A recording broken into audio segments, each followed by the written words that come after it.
will remain here secured all night.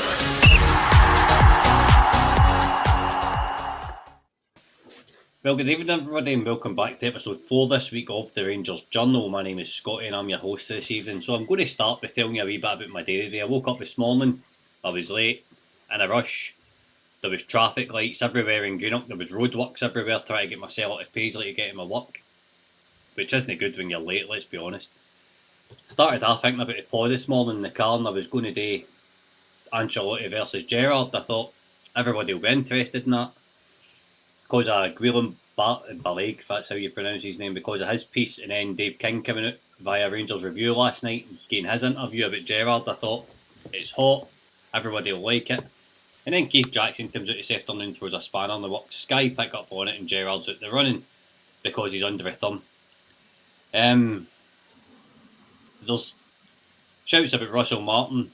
I've spoke to the boy that I did the Steve Cooper interview with. He's a commentator for the Leicester City TV, and he says that Russell Martin will be going to Rangers. Apparently, it's more or less done that he's going down to Leicester, so he's cannot stand down about that one. So I carry on with my day, and I'm thinking we'll do a deep dive into Ancelotti, and then the Herald decide to bugger up my pod plans again tonight and throw in Francesco Farioli. It's not the first time you've been buggered, to be fair. Aye, Nerlinger, you've definitely got it in one. You've got it in one. So I thought I would learn a wee bit of Italian for coming on tonight, since it's the two managers that are linked. So where is it? Where's the right one? Here it is here. So benvenuti a tutti al podcast dei Rangers. Crediamo che Davide Ancelotti sarà il prossimo allenatore dei Rangers. Sogno in compagnia dei due ragazzi di un altro che sembra Bigfoot. So what that translates to is, welcome to everyone to the Rangers Journal podcast. We believe Davide Ancelotti will be the next manager of Rangers. I'm joined by two handsome boys, and the other looks like Bigfoot, aka Mitch. Mitch, I'll come to you first, mate. How you doing? I'll be all the better when I cut your brakes later on. He's not happy. Kev, how are you, mate? It's good to see you. I'm good, mate. After a 2-month hiatus, man, I'm back on the journal, mate. I'm looking forward to it. Good. And Jock, how are you, pal? I'm good, mate. Just glad to try and make sense of all this mess that we're in at the moment. Aye, that's it. I have a bigger question for Jock, though, now. What sweeties have we got? I've actually got nothing. Poor show. I know. Poor show. No gummies or nothing. Nothing. Sounds like a night out with Dino. I'm on a diet. So, first of all, get in the comments and tell us what you think about the Farioli link tonight. I did have a pod agenda. We will stick to it, but I kind of just want to vary the kind of question to question, get a wee bit of debate going about who we could get in, speak about their styles, etc, etc. So, Mitch, my brother for another mother, I'm going to come down to you first. Pod agenda, I'm trying to find it first. Where is it? So, in terms of Davide Ancelotti or the next Rangers manager, Farioli, Russell Martin, anybody you think it's going to be, what do you think he needs to do next season? What do you think his targets need to be? I think the targets need to be relatively realistic. And I think knowing what the targets are going to be will probably be down to money spent versus money recouped and everything else. So I think, for argument's sake, we've heard 4 or 5 different sources say that there's 20 to 25 million floating about, plus obviously player sales.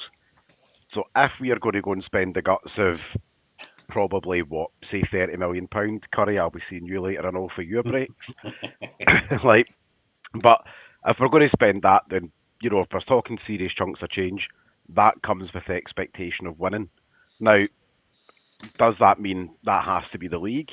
Ideally, that does mean yes, it has to be the league, but would we take a cup double and come in second in the league as a tight second, not being like 3 different postcodes away like we are now? I would probably say that would be deemed success. And it also shows improvement from this season to next. Mm-hmm. I think this season in particular, for me, screams evolution rather than revolution. And I think it is, we've got a lot of players out, and we all know, we've covered this in, squad reviews and things like that. There's a lot of spaces to fill. in the squad. So I think success for me would entail some form of silverware, a decent run in Europe, because again the money is the money. We all know that. Mm-hmm. I think as well having a solid identity and having a solid back team are the key building blocks for the next 2-3 seasons onwards. Aye, definitely. There's nothing I can really disagree with. But Kev, see with this takeover, should we not be aiming higher? Aye, so to be fair, in my mind when Mitch was talking, I think for me success is the league next year. It'd be great to add some additional stuff to that, whether that be a double, treble, whatever, if that's too ambitious. But I think for me, success needs to be the league. And I think the new owners, they'll be coming in with that ambition as well. I don't think they'll be coming in to just try and evolve the team and get closer to Celtic. I'll generally think they'll come in and go, right, okay, cool, how do we go and win the league? I think the links to Ferroli coming in, I think that shows ambition. If there is any truth in that conversation, we'll obviously get ambition to go and win the league and obviously invest heavily. I think that's, for me, with some of the names that we're linked with, whether that be Ancelotti, whether that be Ferroli, they would be coming with assurances by backing. You could only imagine. So I think with that backing, there'll be an expectation to win the league, not just from the owners, but the fans. We'll expect to win the league every year. I don't think that'll be any different next year. Jock, what about you? Where you are on targets for next season, mate? I said on, I think it was Monday I was on, I said that at least first season, there's going to be so much change in terms of what's happening in the background, who's coming in the door. And that's just not players, that's staff as well. There's going to be a new ethos about this, the club and the manager. There's going to be a new football instructor in the background as well. So there's going to be a lot of change. And I think with all that change, there's no guarantee you're going to hit the ground running. It could be a 2-season deal, or if all the stars align and we hit the ground running and we run over the top of all the teams in the league, because that's our problem last year and this year and the year before, is we weren't able to deal with other teams in the league. We're able to play against Celtic and match Celtic, no bother in those games, but we don't want to be going into the last Old Firm in the split with a dead rubber game. We're fed up with it. It's happening far too often now. So for me, I'd like to see a strong challenge in the cups and an even stronger challenge towards the end of the season, and being up there and at least take it down to the wire or take it down to the last couple of games. At least go into that split with the chance like we did under Clement. That's, for me, that's success in the first season under whoever we get. Yeah, that's it in a nutshell for me. Aye, fair enough. I think it's an odd one. It really is in terms of targets. I don't see why we can't go and compete for a league next season, depending on what happens in the transfer market. I don't see them as being out with the realms of possibility to beat them for the league. All we need to do is beat the jobbers, as Cammy would say. And we've shown this season we can compete against them. Mitch, you look as if you get something in mind, mate. I do, aye. I think probably structurally now, obviously under the new ownership, and we all know it's the new ownership that's put guys like Thelwell and stuff like that in charge, but doesn't it take, Miss Marple to figure out who made what appointments here and there? Aye. I think having that Premier League and top level experience above somebody like Coppin, for example, that gives that additional maybe level of expectation there as well of when you have operated at the elite levels of the Premier League, bringing in 8, 12, 13 players and however many leave and whatnot is not something that he's adverse to either. He's worked under those circumstances. He knows how to drive a good bargain, get good money for players, and he will let Coppin, for example, go and pick the players that, he'll bring him a spreadsheet of, here's 10 players. And Thelwell will say 1, 2, 3, and 8, 9, and 10 are who we're going for. And I think having that stability and that experience above Coppin is something we didn't have last summer, which to me probably explains why we probably finished the summer window, we would all say probably 2 or 3 players light in terms of the experience department. I don't think Thelwell lets us get into that position this summer. Aye, that's fair. We've got somebody in situ now with a bit of experience. it's all kind of up in the air, to be honest with you. But I mean, we don't know who even the manager is just now to kind of put something in place about who signings are going to be. It's Jock and Kev, mate. They're starting tomorrow. Well, take him at a stage. Jock, I'm going to come to you. Oh, so obviously there's rumours about Josh Mulligan and Cameron Burgess. Big 6'4" Australian centre half for Ipswich. And we all know Mulligan, we've seen him plenty of times for Dundee. These two deals are apparently on hold until the takeover and the manager are done.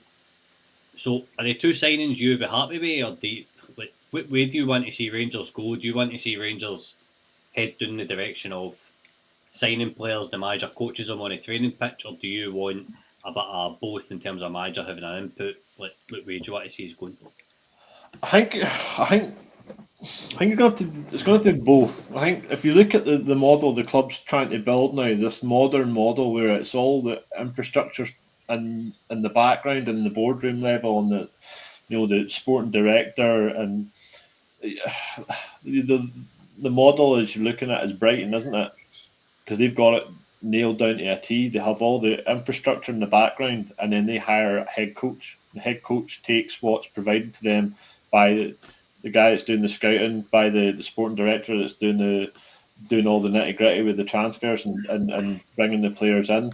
We have to trust the background process going forward with Thelwell, who's obviously got this great track record at Everton, as we all know, and is quite highly regarded. Coppin's track record at the moment is still very much up in the air, and I think this summer is going to be a big summer for him to see who he's identified to bring in. Again, as the players that he's looking at, are they going to suit the league, as in be physical and be strong and that kind of aspect, or are they going to be more technical? So you look at like Cortez, he's more technical player. They haven't really done the physical side of things under Coppin, I don't think.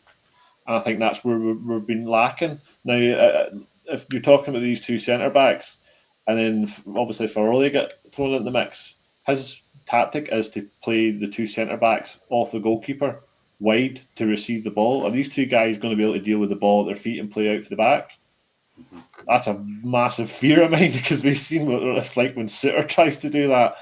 All right, Balogun's not too bad at a Suter, can be a hit or miss. Again, it just depends on who the manager is and what kind of style and what kind of brand of football he's going to play.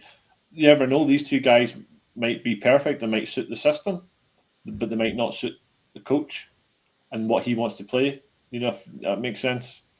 So I do think that the guy that's come from Ipswich, is that Burgess? Yes. I 100% would take him, at least get one absolute unit in there, and then you can deal with him not being able to play out for the back because you can put that on somebody else. Aye, definitely. You know?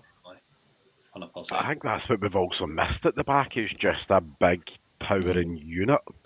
Like that commanding presence. I think if we had 25-year-old Leon Balogun in there, we'd all be screaming, that's the unit. Last season, we seen that 900-year-old Leon Balogun isn't that unit anymore. Like, and I love Balogun as much as an ex-person, but I think we all seen last season, physically, the decline is now hit, and it's hit hard. Like, you know, the man put himself out of action for 5 weeks doing a tackle. You know what I mean? And I'm like, you know, I'm coming up 35 and 35 stone. I've not put myself out of action going for a tackle yet. I know what you mean, but Ridvan had a shot at the beginning of the season. He put himself out with a groin strain for 2 months, Mitch, so they can really... That wasn't the shot that put him out, mate. It was all the shagging.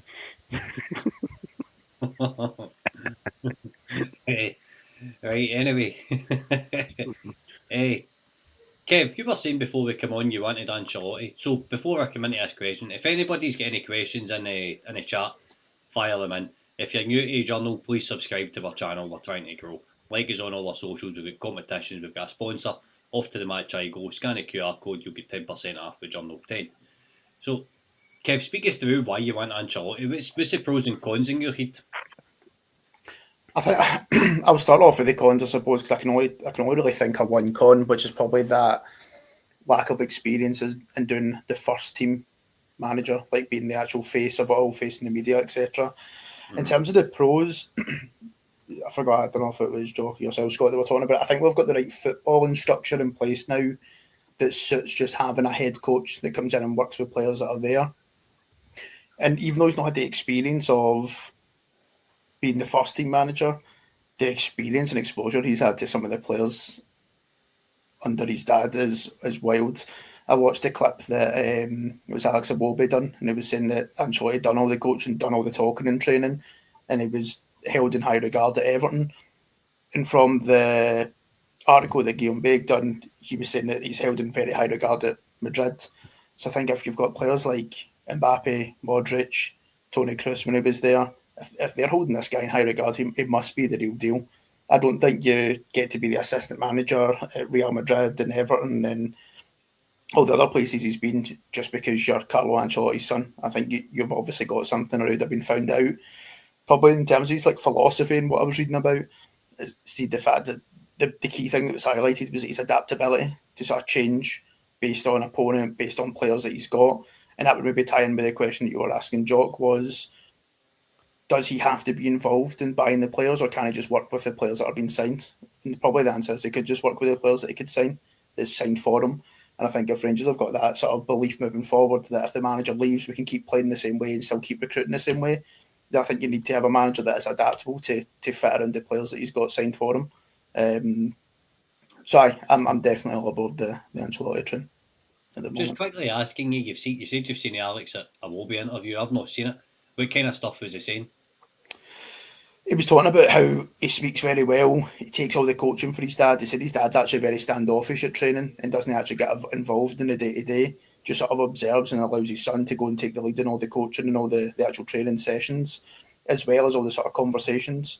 And it was more Ancelotti would come in on that match day and have that sort of final G up with the team. So even though he's maybe not got the exposure for that, but imagine watching your dad doing that, probably one of the greatest of all times. I'd imagine you're picking up so much by just listening to some of the things that he's saying. It was the clip with Bobby was honestly it was 2.5 minutes clipped up. But it was essentially saying he was the real deal, proper good coach, proper good communicator. Can't remember if it was in that one, but they were just saying that how he's a good not man manager, but a good people person, getting the sort of best out of people.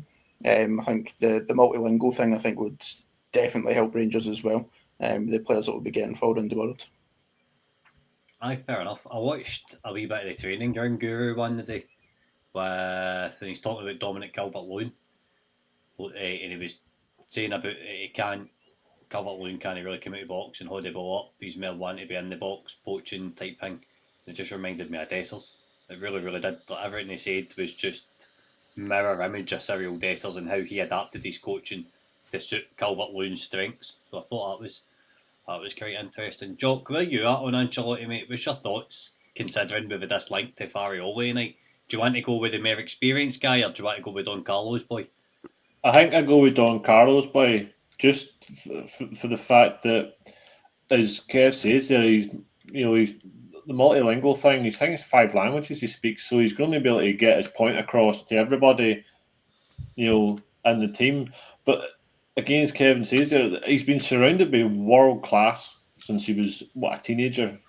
All his life, basically growing up, all his adult life growing up, he's been surrounded by world class, being around football with his dad, and then he's obviously decided he wants to go down that route as well, and he's been everywhere. If you look at the places he's been, Madrid, Milan, Bayern Munich, he's been at the elite of world football clubs. And the amount of players that he's dealt with, world-class players as well, he might struggle if he comes here because he's not dealing with that sort of caliber of player, But this is the whole point. I think he'd be able to. I'm thinking he'd be able to bring us up to a level, because I was watching stuff there this afternoon, and it was a case of during some of the Real Madrid games, he obviously sitting watching the background, watching things happening. They're saying that he's that clued in, that he has guys up in the stand feeding information down to him, things that they're seeing. He's so into his stats and he's so driven to get the maximum he can out of each player for each position, because the whole thing's once. He wants the whole thing to work as one system. And there was games where his dad was, they were maybe struggling. I think they referenced the Man City game where they came from, was Man City or PSG. It was one of the two. They were getting beat across the aggregate, and he basically went to his dad and said, "You need to move." I think it was Joselu. They moved him position, and it opened up the game for other people. I think it was Rodrigo and whoever else on our side. Mbappe wasn't there at the time, and he changed the game in their favour just from listening to what was being fed to him from above. Kind of like the NFL. You know how the NFL they have those sort of like sky spotters. So I think he definitely brings something different and probably something that we've never seen at this league before, because he's going to be one of these modern coaches, not manager, a modern coach that's going to use everything around him. And I think it's just exciting to have something, a complete breath of fresh air in the league and the club. Mitch, Jock brings up a good Anthem, point what are you wanting? about being a breath of fresh air, young coach, modern tactics. We're going to have new facilities, I think, in terms of what we've got access to.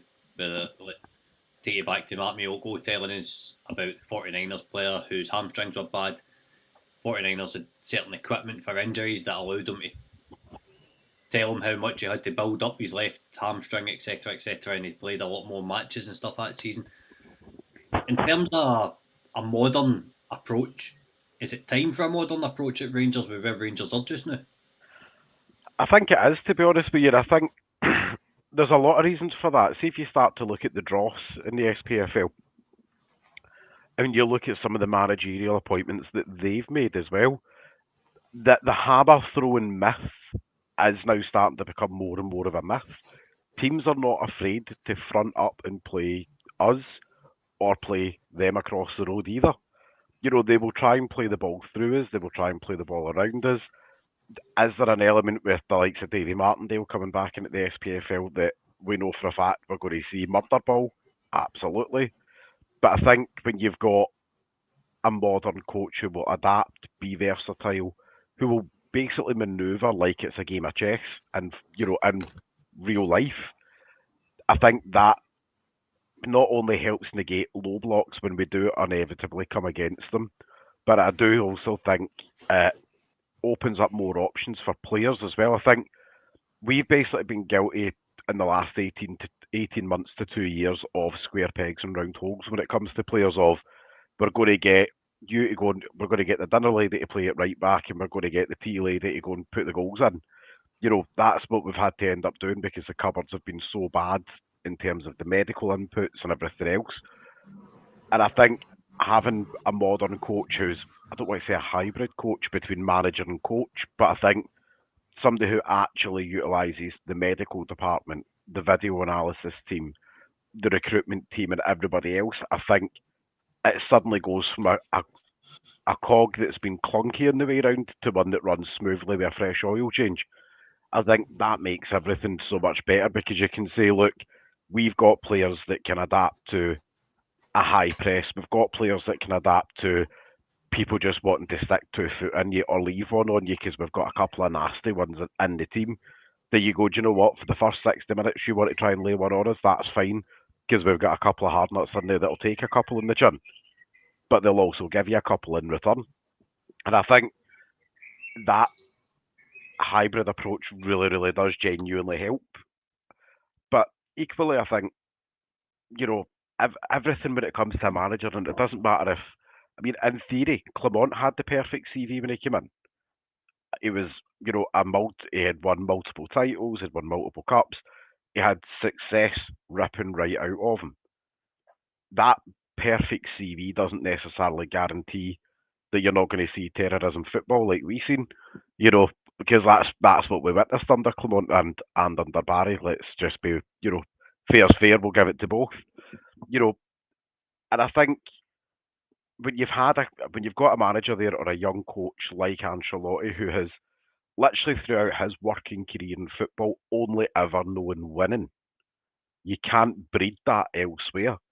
He has won every KPI that he's been set by a club like at Everton. Don't get relegated, punch above your weight, make sure you compete with the big boys. He's done that. You go to Napoli, expectation of silverware and expectations of fans and being in a. If we think the SPFL Goldfish Bowl's mental, people who haven't watched much Italian football clearly don't know how mental Italian football fans are. You know, they're the sort that will torture car just if you've lost 1-0.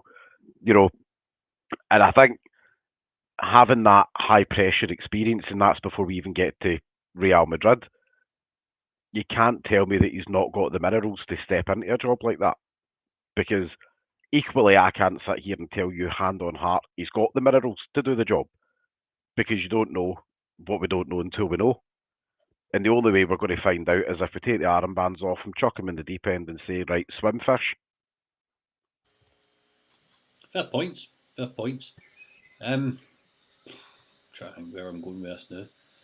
So, know, you lost, son. I keep losing my agenda. So, Jock, I'll come back to you. In terms of, we spoke about signings. What way would you like to see Ancelotti play? Is there a certain style of football you want, or do you just want to see him win matches? Now, to me, I've been saying since Clermont that we had to either go with somebody domestically with short-term success, or we had to go with somebody with a winning philosophy. Is it a bit of both for you, or is it? How are you feeling when I ask you that question? Personally, it's going to have to be somebody that can do both. Somebody that can adapt per game for each scenario we're going to come up against, because you're going to get the games where it's going to be a wee bit more open and you can play nice, attractive football, you can press. Then you're going to come up against, as they say, the daubers, where it's going to be a case of backs against the wall, break us down, and we need that creativity. We need movement. We're too slow. We've seen it for how long now? We're too slow in transitions. We flip instead of taking a quick throw and we wait for the right back to come run up flipping 50 yards to take it. We want somebody that's going to instill a drive and a belief and a system for set phases and set different ways we're going to play. And I think Ancelotti would be somebody to be able to do that. I also do think your boy Faroli would be able to do that as well. So it needs to be pragmatic. You know, it has to be somebody that can sit and say, like, this isn't working, let's change it. Instead of just sitting, doing rinse, repeat, and do the same thing and wasting 10, 15, 20, 30, 40 minutes of a game. And I think this is something Ancelotti can do. But I don't know how. I don't really know enough about his system, obviously, because he's not really got his own system. He's just sort of probably tinkered with ideas his dad had, or his dad said, I want to do this, or they probably tailor it to each game, obviously, because the Spanish league's totally different. I don't imagine teams sit back in Spain the way they would in Scotland. I think Spanish football is maybe a wee bit more free flowing, unless you're playing Atletico Madrid, who will just 2 foot you off the park. I know. Kev, experience in terms of being a number one, he's not got any. Experience of being a coach, he's got it all. He's definitely got it all. There's no doubt about it. Just a quick hello to Nicky. Thank you for tuning in, pal. He couldn't have managed any other big clubs. He's been there and done it. Do you think that he'll be able to help with the youth pathway in terms of getting some boys minutes, or do you think it'll be another one that comes in and says, because every Rangers manager we've had in the last kind of few years has said, I'll come in, play youth players, and then doesn't bother his arse to do it. Let's be honest about it. If I'm honest, I don't think so. I think it's going to be even harder now for youth players to break through with the investment that's more than likely going to be coming. Probably find we will sign better players, we'll sign smart, we probably will sign young players, but in terms of like breaking kids through the academy, especially at the start, I do like the idea of the deal that was struck with Rafe Rovers, with the loan deals that we're going to be sending out to them. I think long term that will be good, and that we will see some progression. I think the work is at Stephen Smith with the under-18s. That's like the sort of main academy group that we're going to have now at the club, that we're really trying to push forward and get more exposure in some competitive football. So I think maybe in 3-4 years, it'll be something Rangers will definitely start to try and do a lot more of. I think in the next 1 or 2 seasons, probably not. I generally think the ambition will be, how do we go and just win the league? by signing the right players and having a good, solid player trading model with a good forward-thinking coach at the helm. But I'd like to hope, I think for me, I know I've done a few pods about the youth academy and should we keep it, should we not keep it. I think for me the priority is just to go and be competitive and go be a winning Rangers now. And if long term we can get some young kids through that we can bleed into the team, then great. But if not in the near future, I'm probably not too bothered by it as long as we can go and sign well. I think there was a lot more pressure around getting a lot more youth players in last season because we genuinely had no money and we couldn't sign anyone. So it was like, right, okay, cool. What could we do as an alternative? Can we rely on some of our youth players to come in and make a difference? Whereas I'm hoping, and hopefully I'm not getting too carried away, that we've got money there to spend in the next few windows, that we can really go and build a team that would actually be quite difficult for youth players to get into. And then hopefully in years to come, we can start to see some good young players breaking through. Mitch, we had a chat in the Coping report today, and I'm going to pick your brains a wee minute here because I asked for Which of the chats was it? But the one about Ancelotti's kind of signing targets now. aye, William Beleg came away yesterday and he's talking about Modric and he's leading the Rangers fans down a garden path and he's coming out and denying it half an hour later. Basically just been a tube if I'm being honest, but he knew what he was doing there, genuinely. He did know what he was doing. 100%. But in terms of signings, like you put in this boy Jesus Vallejo, who That's is right. centre half, and he plays for Castilla, am I right? Or Real Madrid fringes. Like, He's been on the fringe. He's been in the fringes for a couple of years. He's also just left Madrid, so expiry of his contract. Not, he wasn't sacked or anything mental. Like he's not on about in the scud in the changing room or anything. Like he's a big unit, very similar to Cameron Burgess, where he's about, I think about 6'2", 6'3", comfortable in the ball. He's right now a free agent. I think rumour has it. Downside for us maybe was he was on about 25 to 28 grand a week. It's hard, obviously, with conversion. Obviously, the reports are ranging between about €28,000 a week, roughly. mm-hmm. But again, that's at Real Madrid, so let's be honest there, 28 grand a week for them's nothing.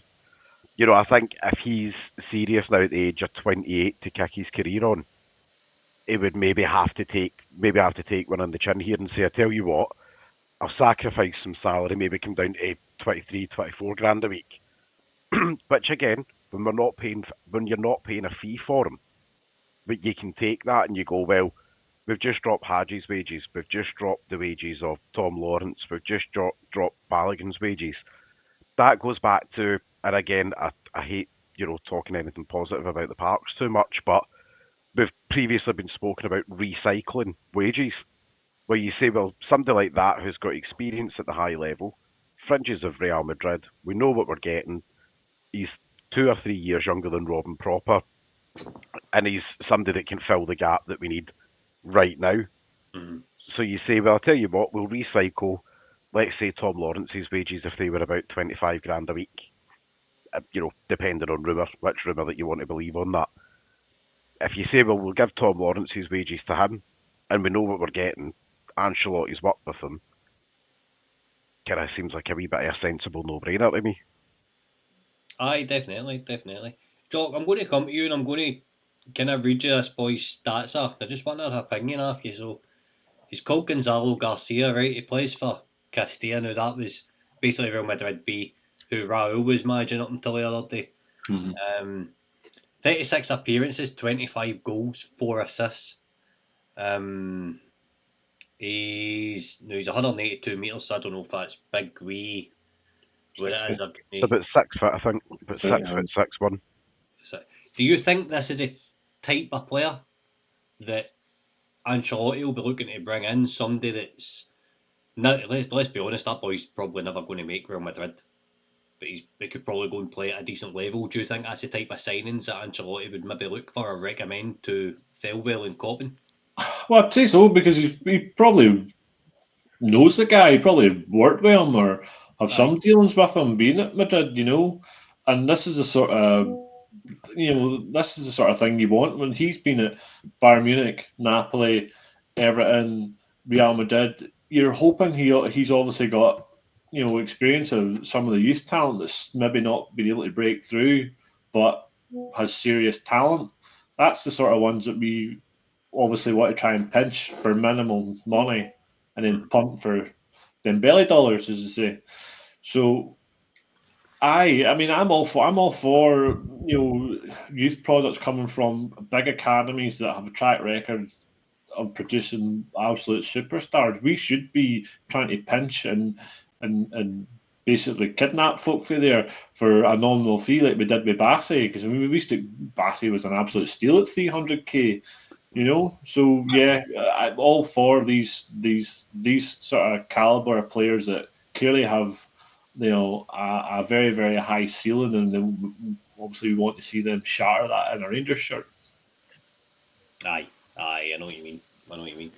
Kev, we're purely speculating here, right? But what about Duncan Ferguson coming in, the coaching staff? We all seen that big WhatsApp room up was going about yesterday. They were supposed to be appointed today, and Duncan Ferguson's back in the fold now because he's just released his book, this kind of stuff. I think that would be a good appointment personally. I don't agree with the hype on it, but I think it would be good in terms of just a wee bit of sensibility about the league and a wee bit of knowledge. What do you think? I think it would be a good idea. I was talking to a boy from work the other day when I seen that rumour coming through.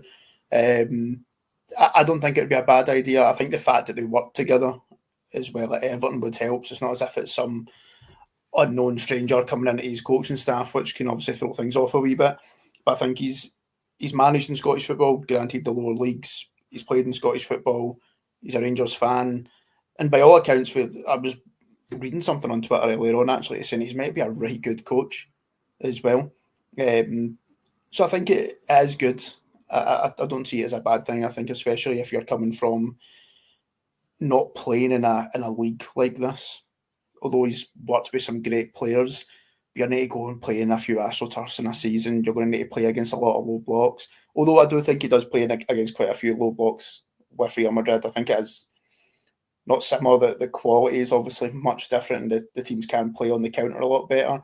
But I think when Real Madrid are coming up against like Mallorca, I watched the Real Madrid-Mallorca game, and it was genuinely like watching like Rangers versus, I was trying to think of someone off the top of my head, Rangers versus St Johnstone, where they do sit in, just the teams in La Liga are better on the counter. So I think it is good to have someone there that, one, that he knows, and two, they can give them that bit of insight into this is what to expect when you're here, both from who you're coming up against, but also like from the fans as well. Because I think that's maybe what Clement probably did lack a lot, was that sort of right-hand man who probably did. I know he had Alex Ray there, but I think to have someone as your actual assistant manager, I think it definitely helps. It really worked with Gerrard having Gary Mack in with him, so I think it's definitely a good thing. I completely agree, mate. Completely agree. Jock, what's your thoughts on Big Dunk coming back for a stint at Ibrox? I wasn't quite excited as everybody else was, because I'm the same. He's been out. He hasn't been in Scottish football obviously until recently. He's had the job up at Inverness. It obviously didn't go the way he wanted. Again, I think it's an easy link, because obviously been at Everton, the Thelwell thing. To me, I think it's just a bit of clickbait, easy journalism. Would he come in? I think he, if he didn't get respect straight away, I'm sure he'll demand it or scare the crap out of the boys to get the respect and get boys to listen to him, because he's definitely not something I'd want to turn around and either give cheek to or turn around and say, no, I'm not doing that. You know what I mean? I think he'd be a presence. And he could be that link, that Scottish Rangers link to the management team, because if like the rumours we're seeing, it could be a flood of Italians coming in. We just need that wee sprinkle of 6 foot whatever Duncan Ferguson in there, just to sort of enlighten them and let them know what it means to be at Rangers and what the fans' expectations are.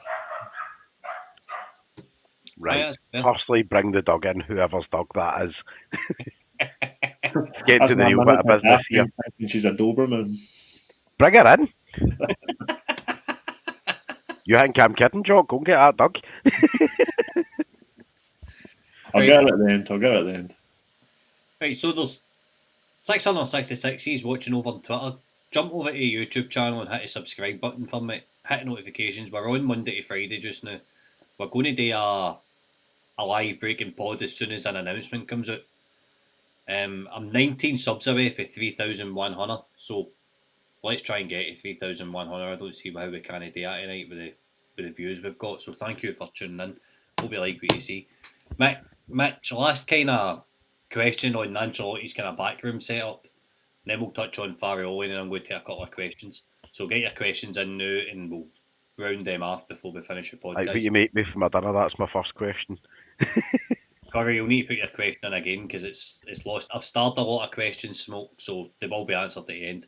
But Mitch, backroom stuff, what are you hoping to see? I think I would like it. I think we've kind of seen possibly an insight into how our coaching team's going to look anyway with the likes of Shirai in there. I think there's going to be a couple of insert manager X, because right now the manager is manager X, because right now we're still flirting with everybody at the moment and we've not put a contract down, so we're in the dance floor trying to winch everybody. So I think we're going to see a couple of club appointed coaches, like very similar to the likes of Shirai, where as and when, when our new managers win us like 19 trebles in the trot and they're getting chased by the likes of Real Madrid to go and take their jobs, there is continuality within the team of there will be 2 or 3 bodies who, regardless of who coach is and who the manager is, these bodies belong to Rangers as a coaching staff. And I think the manager will pick, obviously, maybe their assistant and probably, let's say, like the fitness or set piece coaches. I think it will be some sort of mesh between that of 2 or 3 club appointed coaches, 2 or 3 manager appointed coaches. And I think, in all honesty, I think that keeps a generalised balance within the team. Like, I think that is a generalised balance in the team of these belong to the club, these belong to obviously, these belong to ourselves. Thanks very much, Ryan. Like, I'm just no, I was gonna follow that up with a different comment there, but I'll leave that. But I think we will see some sort of a layout like that where it's going to be 1 or 2 club appointed coaches, 1 or 2 manager appointed coaches. I would assume the right hand man is going to be that there's going to be the manager's choice. Like you would assume the assistant manager will be down to the manager. And I think Curry, it's quite enough out of you tonight. You're getting this thinking. I know, this is your fault. Scotty only calls me Bigfoot because he's raging because I'm hairy and he can't grow any hair. Right, sorry mate, finish what you're saying. No, but I do think that is kind of going to be I think that does look like a very kind of similar layer. And if you look at, not to hark back to that Red Bull link, but if you look at most of the clubs under the Red Bull banner, that's what they have. They have 2 or 3 club coaches plus 2 or 3 manager appointed coaches. And I think it does have that roll-on impact, and I think it kind of future-proofs the squad and future-proofs us for whatever happens down the road. Aye, definitely, Jock. I'm just looking at Francesco Farioli now, so he has, see stuff pop-ups, he's managed in Turkey for about a year, then he was Nice manager, then he was Ajax manager. He's managed, I think it's a total of 54 matches. That's actually not that much. To be fair as well, just to preface his time at Ajax, the only reason he's left Ajax is because of a disagreement between him and the board. But he did genuinely get the Champions League qualification. It was the minimum that they needed. And that was one of his core KPIs, despite the fact that when he walked into the Ajax job, Ajax were an absolute bin fire. Yeah. Mm-hmm. Mm-hmm. So he's previously been an advisor to Italy. He was goalkeeping coach at Benevento, Sassuolo, Aspire Academy, a couple of other teams. But he's at 54, the butcher over 54 here. matches. Let me finish, Dafty. 54 matches. 54 matches as a manager. 35 he's won. He's drew 8 and he's lost 11. Jock. Plays a 4-3-3 according to transfer market. What's your thoughts? Would you prefer a bit more experience, or would you prefer the unknown with Ancelotti? No, I don't know. I think the Farrelly's a bit of a curveball because it came out of nowhere. They're about 7:30 this evening, didn't it? He's got a brand. He's got a style of football, and he drills that into his teams. My only worry is the way he chucked the league this year, or has the players chucked the league? There's a 9-point league with 5 games to go, and it all went belly up. I know he did interview for the Post. I think before around Beale. I think they spoke to him around Beale. 2022, I think. Aye, so yeah, he's been out there. He's got experience. I know there was a lot on Twitter at the time were clamouring for him because they had to rate him highly. But I think he's in the same boat that Ancelotti's in now.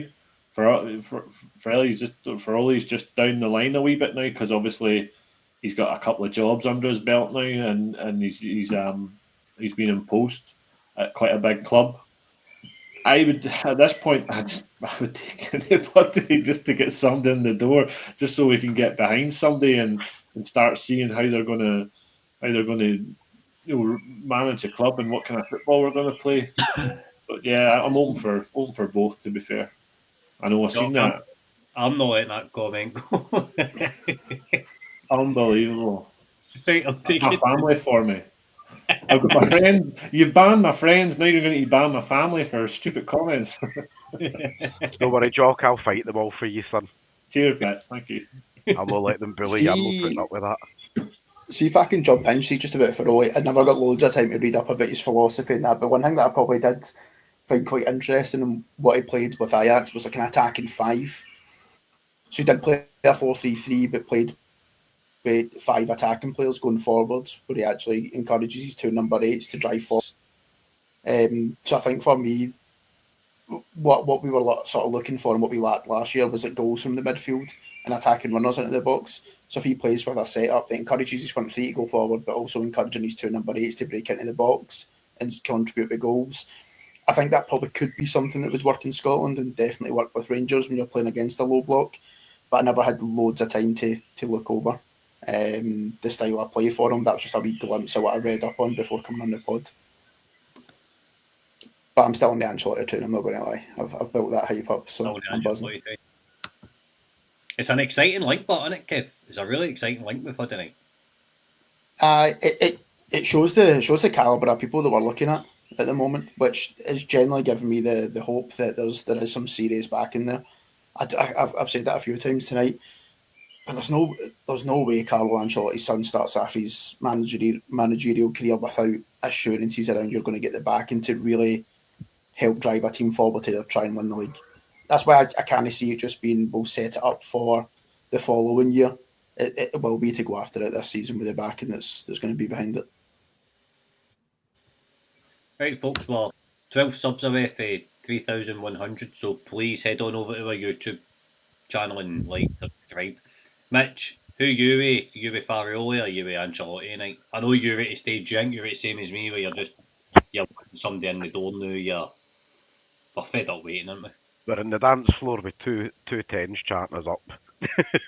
Aye. You know, I think in all honesty, I think we're at a point where we can all, broadly speaking, we can probably agree that we've got 2, potentially 3, because right now at this point, I wouldn't be surprised if Cilla Black came out and went, surprise, surprise, lovies, here's another manager.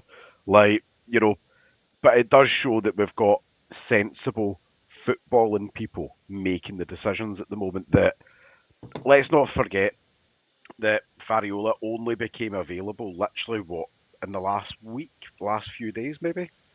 Like, it was very, very recent. Like, we're talking, like, he's probably still not even unpacked his suitcase yet. Like, but that shows you that we are exploring every avenue to talk to the most qualified and the most interested parties.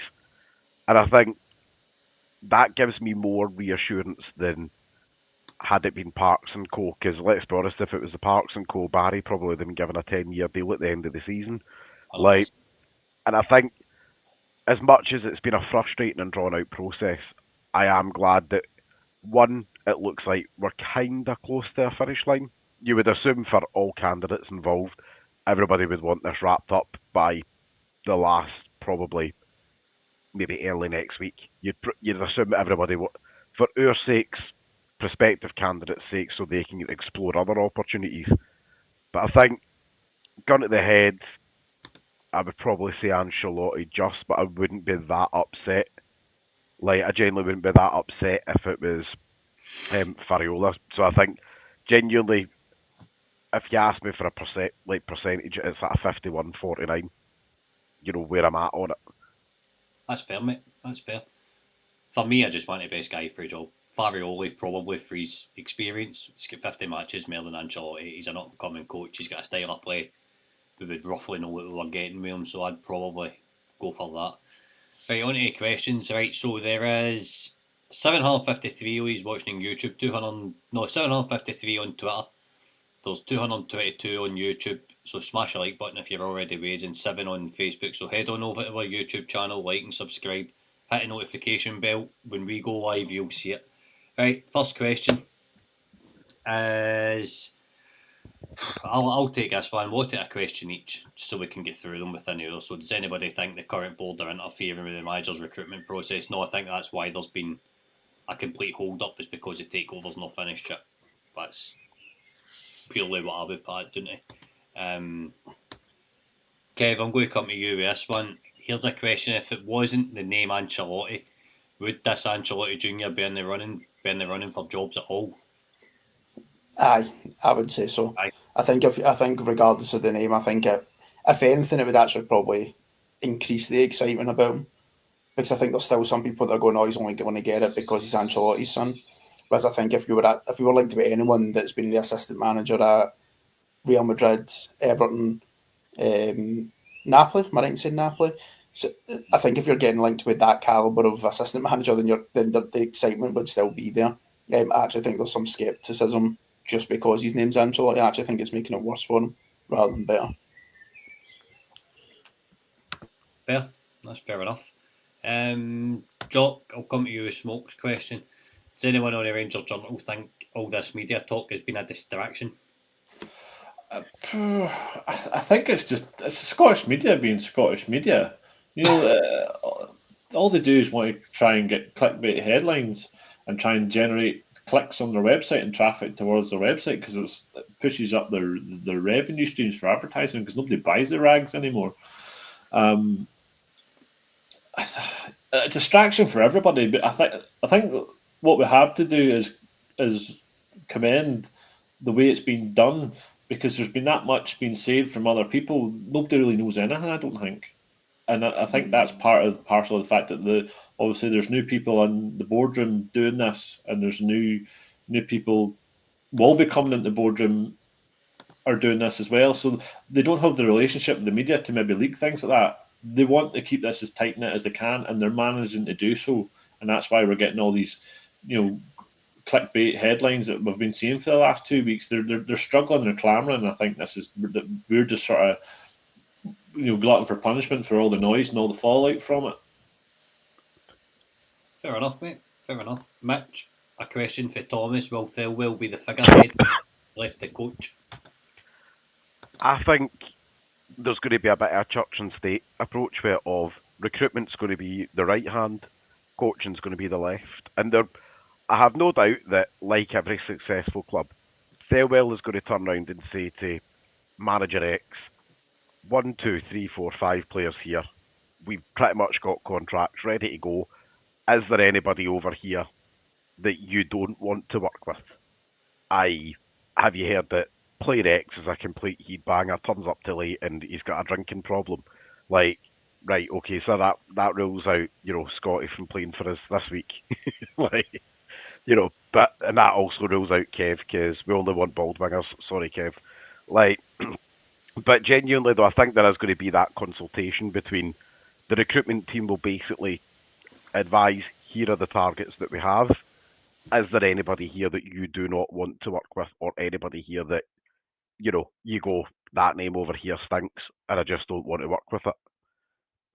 And I think that's probably how it'll go. I think Thelwell and Coppin will deal with cracking on with the recruitment, buying and selling of players, and the manager. And I think this is where it's been very, very, very cutely named of it's a head coach role as opposed to a manager role, because your job is you're going to coach the players that we purchase because these players are assets for our club.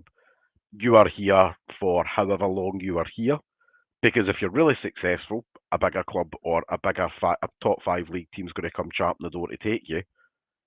But these players are still going to be under contract with us, and whoever that new manager is going to be thereafter is going to have to then obviously implement what they're going to do with those players.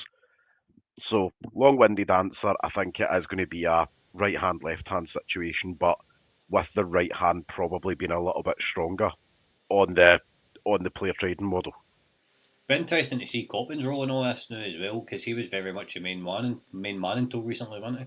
I think what we'll probably see with Coppin is, if you're asking my honest opinion, that I really like Coppin and I rate Coppin. I think since he's come in, he's had to operate with one hand up his back and a couple of fingers up his bum while he's been, trying to do it here. In terms of the budgets he's been handed and the mess that he's inherited from previous. And I think we've seen over the last kind of 3 windows, we've cleared the decks of most of the deadwood. Contracts have now expired. We've had to do some of the low ball sales, and we'll all have our views on that. But we've done what we've had to do. I think Coppin will probably go much more back in charge of the technical side of stuff and the scouting side of it.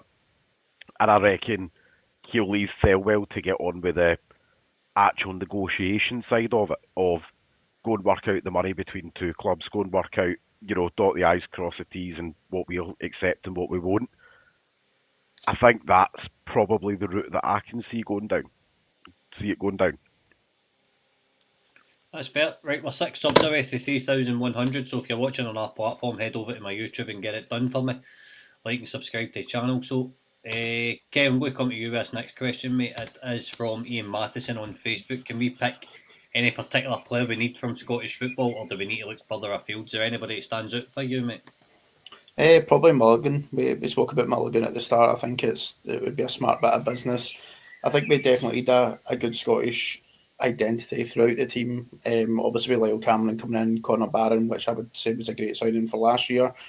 I think we do need to keep still signing some really top young Scottish players. I think you do need a group within the larger group that know what Scottish football is about, know what Rangers is about. Because I think that definitely rubs off on other people. Boss is obviously posting in there about Shankland. I think the Shankland one's an interesting one. I think it really depends on what happens with Dessers and Danilo in the summer. I think if both of them go, we need to come in with 2 strikers. I think Shankland definitely should be one we look at. Although I do think that ship's probably just about to sail. Reading some stuff about the Hearts deal that's been offered, he's keen on. I don't think it would be a bad choice. I would probably prefer players that are a bit younger that we're going to get more time out of. Mulligan's 22, I believe. So he'd probably be the standout that I would be interested in. Free transfer, I think, makes a lot of sense.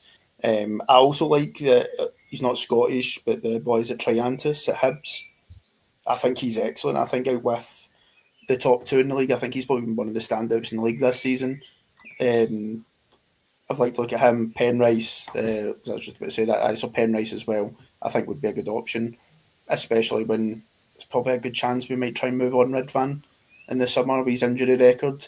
So I think it's more than likely that we're going to keep Jefty unless a crazy bid comes in. But I think to have Penrice maybe either competing for a place or as backup would be a good option. So I think there's a lot of good ones there we could get from the league. I think as well, even like Sir James Wilson as well, having a wee sniff about him as a younger striker to come in. Aye, he was in a freebie till he signed his new deal with Hearts, but we never got it over the line. You did boy Bobby Wales for Kilmarnock as well. That was I'll be honest, I think Bobby Wales was always going to leave the SPFL given his age, and he knew that he was probably going to get a decent bit of dough by going down south. Potentially Nisbet as well. He's gone back down south after his loan deal's done with Aberdeen. He had a pretty strong second half of the season, Nisbet, goal scoring wise. I think if I was offered up between him or Shankland, I would take Shankland. I'm just thinking other names in Scotland that could be worth a punt. Mitch, purely you going about Dessers and availability. Shanklin's more available than what Nisbet is. Nisbet's had injuries again this season too, and it's all muscle injuries.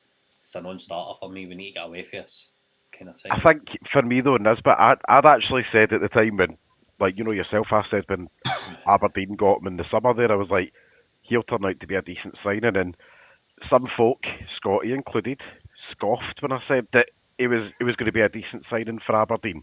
He's a good player for Aberdeen, but not for Rangers. As a third choice striker though, on what, 10 grand a week? He's not be on more than that. Come on, he's on more than that down south. I generally don't think he's on that much money down south, mate. Obviously we'd need to go and do a wee bit of the old butchering in there, but I don't think he's on mega money down there. No. Also, is Jock better be away getting that bloody dug for me? He is. Here he is. There we go. See, this is why What Jock is he- stays in the Christmas card list. Supply and demand. Jock, we'll go into your dog in a wee minute, but just the last question, I'll give it to everybody with us. I'll come to you, mate, first. Curry's asking, who would you have as Rangers manager from all the lads on the pod, and who would be your... So, who do you want first, and who would be your least choice? From everybody on the journal? Below answer it. Me? I think what Curry means is, my interpretation of that is, I think what Curry means is, of the names all currently linked, who would be your top right. choice and who would be your bottom choice? I think Top choice, I'd probably go with... I think I'd go Ancelotti. I think I'm on the same line as Kevin. I think I'm all in the Ancelotti train, to be honest. And for Ole, or however you say it, don't get me wrong, I think he'd be a decent, second choice. He's got plenty of experience. He plays a brand of football. He'd probably be able to pinch players from around, Italy, Holland. He'll know the market. He'll know who he'll want to bring in terms of players by. So I think he'll have a good relationship with Coppin and obviously Thelwell. I was sort of resigned to the fact that it was going to be Gerrard, but obviously that ship's sailed now. So yeah, Ancelotti. Fair enough. I think for me, Ancelotti, worst case, Prisk, probably. I think Prisk just called out. He just screamed out Clement to me, to be fair. But aye, Ancelotti. I'm on the Ancelotti train, man. I'm buzzing. I'm ready for the new era. Mitchie? I'll answer it in two ways just so I don't upset Curry. Out of all of us in the pod, who would I have as manager? Has to be Jock. He looks the best in the suit out of all his. Least favoured choice would be Scotty because he's a bam. So, to be fair, mate, it was either you or me bottom of the pile here, so and I wasn't going to stick myself bottom of the pile. No, I look fair. better in a suit than you do. Good But I player. think out of the names mentioned, as I said before, I am probably, if you put the gun to the head, I'm 51% on the Ancelotti train. Wouldn't be upset with Fariola, and then I think, bottom choice probably be Stevie G. Aye. Of all the names, and I think it comes with that whole historical aspect of we've been there, we've done it, we've danced the dance with each other, and his career since leaving Rangers hasn't exactly set the world on fire. And I think for me, if you were asking me if I was Stevie's agent, I'd be trying to get him a job going down the Frank Lampard route of go and take on a relative mid-table championship team and do something with them. Aye. Learn your trade, basically, innit? Pretty much. I think Stevie's been very guilty, and excuse me for speaking out of turn, but Mitch, a couple of Wrexham that's got funds and that to back him up to do a good job, be a good environment for him. I'm probably going to speak mildly out of turn, but I think Stevie's been very guilty of a lot of his career's been very much handed to him on a silver platter. Mm-hmm. When you look at it, he was given the keys to the kingdom here without really anything in his football and CV as a coach or manager. And then you go, he was Stevie G and he done okay, got 55, and then Villa came knocking. First sign of a job in the big league, pardon the expression, but he dropped his drawers. Fair dues. 5 subs away from the 3,100 mark. So if you're watching the different platform, go over to YouTube, like and subscribe, get a notification bell on. We will be live as soon as something breaks. That's guaranteed. My first and last will probably be, now Farioli's linked, I probably want Farioli because I've wanted him for years. I think he would be an excellent coach with excellent pedigree, done a good job at Ajax in crap circumstances. My least would probably be Russell Martin because he just bores me. And he's fit as tripe. Doesn't do nothing for me. But Lucy. Well, he misses is alright, but that's about it. That's the only positive for Russell Martin for me. Right, so we'll wrap up there. Jock, do you want to tell us the dog's name and a wee bit about the dog to... I've been waiting for this moment. Aye. And then you'll need to send me... This is Dora. She is 3.5. And she's a nightmare. Right, well, if you're struggling, I'll send you my address. You pop Dora on over. You can send her back after a night. Never. Jock, thanks for coming on, mate. We're going to wrap up now. Cheers, mate. Thanks for having me. Pleasure as always. Bye, Dora. Kev, good to have you back on, mate. Thanks for coming on. Good chat. No, no worries at all. Good to be back. Mitch, always a pleasure, never a chore, mate. I mean, it's usually a chore when I speak to you, but you know, it's alright, mate. I just speak to you all the time. Nah, always a pleasure to be here. Parting shot for Curry. Curry, mate, I've got half a zoo in my house, of course I have. Aye. Next time I'm on, I'll bring one of the snakes out. Aye. Make sure Watch the colour drain out of Scotty. Don't. Let's say nothing else. We are not getting clipped because of you. No, definitely not. So everybody, thank you for tuning in. If you're new to Rangers Journal, as I say, like and subscribe. Head on over to our socials. You'll see all sorts of content on it. We've got a competition on the go just now, which is a brand new Rangers home top, or it's a signed photo from Willie Johnson and Colin Steen. You'll win either or. Head on over to our socials, check it out. Enter the competition. It's all there in the description. Me and Ben recorded an episode of the Copping Report last night, waiting on Dave editing that to tidy it up, and that'll be out. That's in potential Argentina players that play in the Argentinian league. Me and Mitch are hoping to get one recorded over the weekend to bring the gruesome twosome back together again. And obviously we've got a tactics pod getting done as well. Dave's on that, on how to beat a low block, so that should be quite interesting. What you need to do, how you need to play. Ultimately it's how you beat the jobbers, isn't it? Which is what Rangers have struggled with in the last couple of years. So let's hope for some news over the weekend. Let's stay positive. Rangers manager search is getting closer, the takeover's getting closer, and remember, every night's a Rangers Journal night. Good night.